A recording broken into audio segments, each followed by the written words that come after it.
Zercher March like a form of farmer's carry. So like any carry, you're gonna challenge the muscles of the core primarily, but you're also gonna get the side benefit of challenging the upper back, the biceps, building strength through the hip flexor.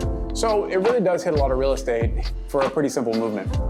Now, to set this up, what we want is a bar set up in the rack pretty much at elbow height. So if we were to get our shoulders down, essentially do a bicep curl, and look at where that bar is in the rack, that's roughly where it's gonna be.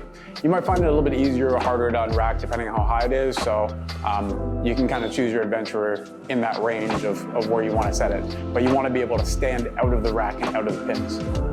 So we're gonna walk into the rack and we're gonna get the bar in the crook of the elbow. We're gonna make a fist and hug the bar close to us, bend our knees, and push out of the rack. Now, you can walk back, which I'd recommend. You can stay close, up to you, but I like solid ground.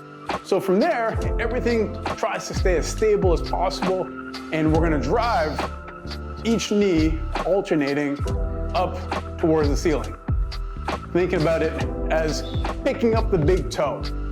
I'm trying to keep the bar as steady as possible, fighting that sway from side to side. So keeping it close, keeping the bod steady.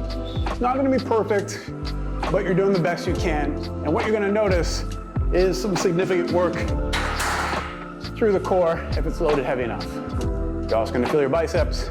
I would highly recommend that you use something around the bar, make it either a little bit thicker or to pad it to help take some pressure off the elbow, though you can do this without. A few things to watch out for with this movement is we want to make sure that we don't end up leaning back as we march.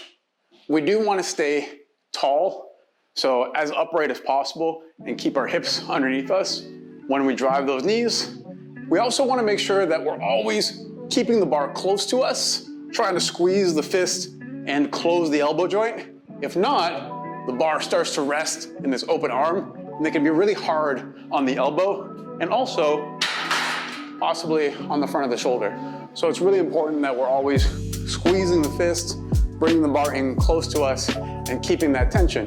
If you feel like you're gonna lose it, feel free to set the bar down. Also, it might be an indication that there's too much weight. So make sure that we can sort of accomplish those things when choosing your adventure. All right, good luck, bring it.